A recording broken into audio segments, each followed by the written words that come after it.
ನಮಸ್ಕಾರ ವೀಕ್ಷಕರೇ, ಸುದೀಕ್ಷಾ ನ್ಯೂಸ್ಗೆ ಸ್ವಾಗತ. ಅತಿಯಾದ ಕರ್ತವ್ಯದ ಒತ್ತಡವೇ ಮತ್ತೊಂದು ಅಮೂಲ್ಯ ಜೀವವನ್ನು ಬಲಿಪಡೆದಿದೆಯೇ ಎಂಬ ಪ್ರಶ್ನೆ ಇದೀಗ ಸಾರ್ವಜನಿಕ ವಲಯದಲ್ಲಿ ಕೇಳಿಬರುತ್ತಿದೆ. ಹಿಂದಿನ ದಿನ ರಾತ್ರಿ ಸುಮಾರು 10 ಗಂಟೆಯವರೆಗೂ ಎಸ್ಐಆರ್ ಕಾರ್ಯದಲ್ಲಿ ನಿರತರಾಗಿದ್ದ ಗ್ರಾಮ ಲೆಕ್ಕಾಧಿಕಾರಿ ಕುಮಾರಿ ಭುವನಾ ಅವರು ಮರುದಿನ ಬೆಳಿಗ್ಗೆ 7 ಗಂಟೆಗೆ ಮತ್ತೆ ಕರ್ತವ್ಯಕ್ಕೆ ತೆರಳುತ್ತಿದ್ದ ವೇಳೆ ಸಂಭವಿಸಿದ ರಸ್ತೆ ಅಪಘಾತದಲ್ಲಿ ದುರ್ಮರಣ ಹೊಂದಿದ್ದಾರೆ. ಈ ಘಟನೆ ಸರ್ಕಾರಿ ಸಿಬ್ಬಂದಿಯ ಕೆಲಸದ ಒತ್ತಡ, ನಿರಂತರ ಕರ್ತವ್ಯ ಮತ್ತು ಸಮರ್ಪಕ ವಿಶ್ರಾಂತಿಯ ಕೊರತೆ ಕುರಿತು ಗಂಭೀರ ಚರ್ಚೆಗೆ ಕಾರಣವಾಗಿದೆ. ಒಬ್ಬ ಅಧಿಕಾರಿಯ ಅಮೂಲ್ಯ ಜೀವ ಕಳೆದುಹೋಗಿರುವ ಈ ಘಟನೆಗೆ ಹೊಣೆ ಯಾರು ಎಂಬ ಪ್ರಶ್ನೆ ಸಾರ್ವಜನಿಕರಲ್ಲಿ ಮೂಡಿದೆ.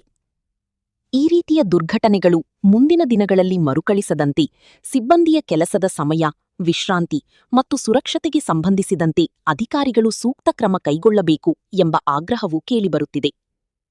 ಈ ಪ್ರಕರಣದ ಕುರಿತು ಸಂಬಂಧಪಟ್ಟ ಇಲಾಖೆಯ ಸ್ಪಷ್ಟನೆ ಹಾಗೂ ತನಿಖೆಯ ನಂತರವೇ ಅಪಘಾತದ ನಿಖರ ಕಾರಣ ತಿಳಿದುಬರಬೇಕಿದೆ.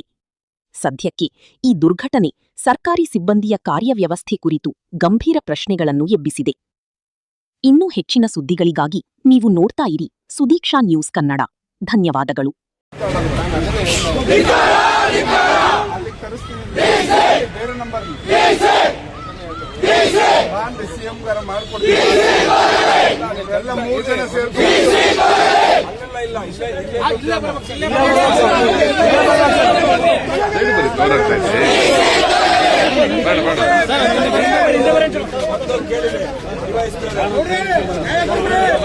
ಈಗ ಬಾಡಿ ಆಸ್ಪತ್ರೆಗೆ ಬರಂಗಿದ್ರೆ ಓಕೆ, ಬಂದಿಲ್ಲ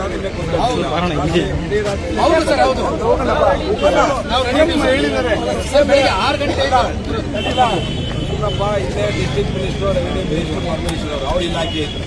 ಒಂದು 5 ನಿಮಿಷದ ಕೆಲಸ ಹಿಂದಕ್ಕೆ ಬನ್ನಿ ಸರ್. ನೀವು ಯಾಕೆ ಅರ್ಜೆಂಟ್ ಅದಕ್ಕೆ ಅಲ್ಲ ಡಿಸ್ಟ್ರಿಕ್ಟ್ ಮಿನಿಸ್ಟರ್ ನೋಡಪ್ಪ, ಬಾಬಾಣ ನಡ್ಕೊಂಡು ಹೋಗಿ ತಿರ್ಗಾ ಅಲ್ಲಿ ಆಸ್ಪತ್ರೆ ಜವಾಬ್ದಾರಿ ಯಾರು DC ಜವಾಬ್ದಾರಿ. ರೈಟ್ ಪ್ಲೇಸ್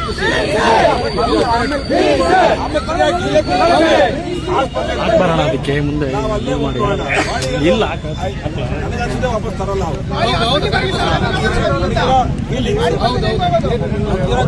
ವಾಪಸ್